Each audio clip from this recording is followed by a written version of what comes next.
Hi friends, I just wanted to talk a little bit about the clock that I sent you today for math. Boys and girls, you got a clock and it looked like this, and it should have been with the Tuesday activities. I don't think it said time on your e-learning cover sheet, but in my class I'm doing a clock just for review. Okay, so today what I wanted you to do with the clock was basically just cut that clock out. You should have gotten a gold grommet with the clock. It looks like this. It's just like a little clasp, and that will attach the hands of the clock. Now remember friends, the bigger hand is the minute and the smaller hand is the hour. I, as you can see, cut my own hands out for my clock because these were so narrow that they were ripping off when I was trying to move the hands on the clock. So I went ahead and made my own. So feel free to go ahead and make your own clocks, hands. I wonder what color they'll be. Have fun with that if that's what you want to do. You might be wondering, why did Mrs. Matson send me a clock with all these little numbers on the outside? What do those little numbers represent? Why are they there and what do they mean? And then also we have little lines all the way going around the clock. Okay, now friends, do you remember the clock in the classroom? It looks like, there it is. Remember that clock? And we talked about the little dots between each number. Well, that's the same as this paper clock here. The little lines represent 1 minute.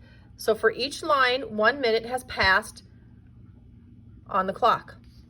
So we have 1, 2, 3, 4, 5 minutes, and there's our 5. Let's see how many minutes are between these two numbers. 1, 2, 3, 4, 5. Okay, and the 5th time I land on the number. Now, why does it say 10 and not 5?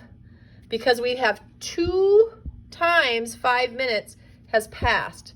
So we're going to count 5 2 times. 5, 10, friends. So each number on the clock represents 5 minutes.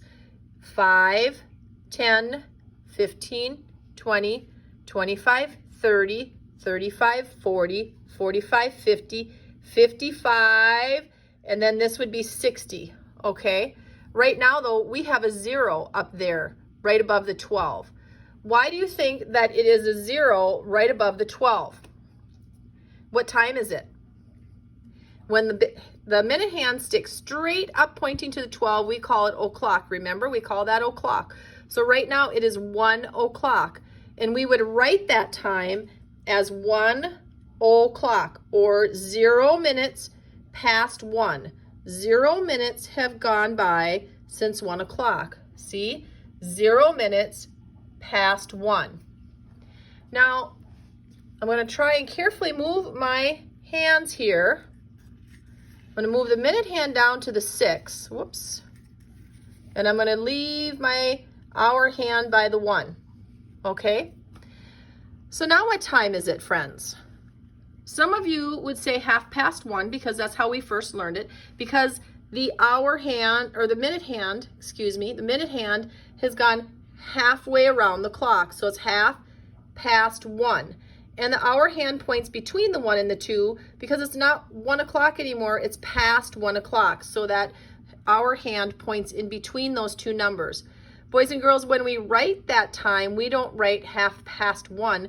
We write 1:30, 30 minutes after 1. Why do you think that we write 1:30?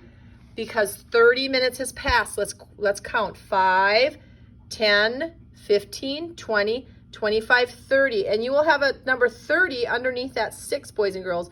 30 minutes has gone by since 1 o'clock. So we write it as 1:30, 30 minutes after 1 o'clock. That's what I want you to practice doing. Now, you don't have to do anything with the clock anymore today. I want you to take and put the clock away until next Tuesday. Unless you want to practice with your mom or dad, you can keep it out and practice. Otherwise, put it away until next Tuesday. Next Tuesday, we'll do Tuesday time again. And I am going to put a question on Class Dojo on the storyline. And I may ask you to show me 1 o'clock and write it and take a picture and send it to me. Or I may ask you to show me 10:30, 10:30 or 10:30, take a picture and write it also, and take a picture of that and send it to me. That way I know that you have not forgotten how to tell time, boys and girls, okay? That's all for now. I'll talk to you later.